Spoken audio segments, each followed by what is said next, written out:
Bonjour à toutes et bonjour à tous et bienvenue Antoine Ménard. Vous êtes président de Recrutimo. Merci d'avoir accepté l'invitation de BITV. Alors, suite à la crise du Covid-19, quel sera aujourd'hui le positionnement des entreprises sur le marché de l'emploi? Seront-elles plutôt attentistes ou pas? Selon vous, quel est votre sentiment?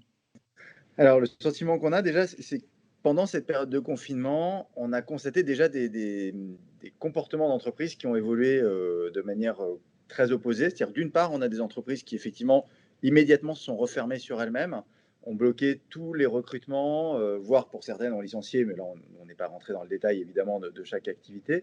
Et à côté de ça, on a quand même beaucoup d'entreprises qui en ont profité, qui se sont dit, cette période, elle est bonne pour prendre des parts de marché, pour continuer nos projets et ils se sont donc enfin, ils ont continué à, à, à gérer leur recrutement, ils ont continué à contacter des candidats, ils ont fait des entretiens par Skype, par Zoom, par toutes les vidéoconférences possibles.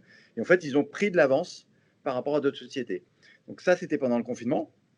Et le constat qu'on fait aujourd'hui, maintenant qu'on est revenus tous, c'est qu'on voit encore toujours cette dichotomie entre les deux. Donc effectivement, des entreprises qui profitent de cette situation en disant, nous on avance, on va faire la différence avec tous les autres, on va gagner des parts de marché et c'est maintenant qu'on va les gagner.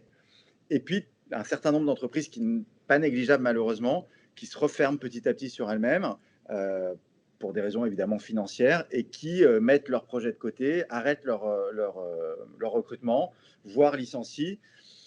Et je dirais que c'est, à mon sens, pas la bonne façon de faire parce que c'est une entreprise qui ne se développe pas, c'est à terme une entreprise qui meurt. Donc je suis plutôt partant en tout cas, j'essaye de pousser les entreprises pour leur dire n'arrêtez pas de recruter maintenant, c'est dommage. D'autant plus que potentiellement, les candidats vont peut-être être un peu plus disponibles. Et alors, dans cette période actuelle, post-crise, post-confinement, est-ce qu'on pourrait voir, selon vous, un rééquilibrage du rapport de force entre candidats et employeurs? Alors oui, moi je pense très sincèrement que oui. Alors c'est vrai qu'il faut reprendre un peu l'historique. Dans l'immobilier, on a une tension dans l'emploi qui est gigantesque. Il y a une pénurie de main-d'œuvre qui est absolument remarquable sur toutes les fonctions de l'immobilier, hein, que ce soit de la gestion, que ce soit de la commercialisation, que ce soit de la gestion de projet, peu importe.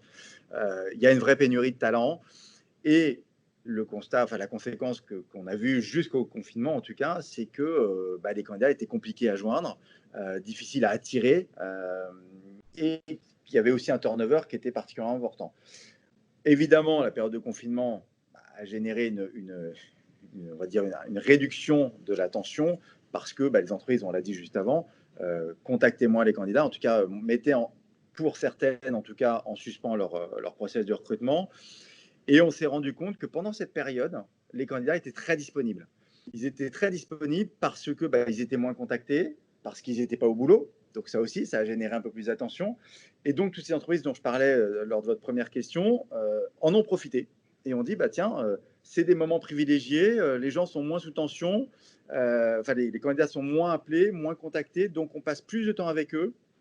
Et l'effet induit de tout ça, c'est que le candidat, comme il est moins contacté, il est aussi redescendu un peu de son piédestal et compte tenu des perspectives que l'on entend toute la journée, alors est-ce que c'est vrai, pas vrai, j'en sais rien, sur ces perspectives économiques, on entend que Pôle emploi annonce qu'il y a eu 1 million d'emplois, d'emplois supprimés, je ne sais pas si supprimés ou qui n'ont pas été pourvus depuis le confinement.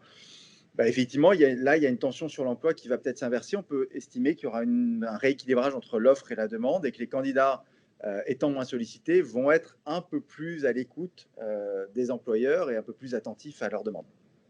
Et est-ce que, selon vous, toujours dans cette période, ce serait l'occasion pour les entreprises de recruter aussi dans d'autres secteurs que l'immobilier?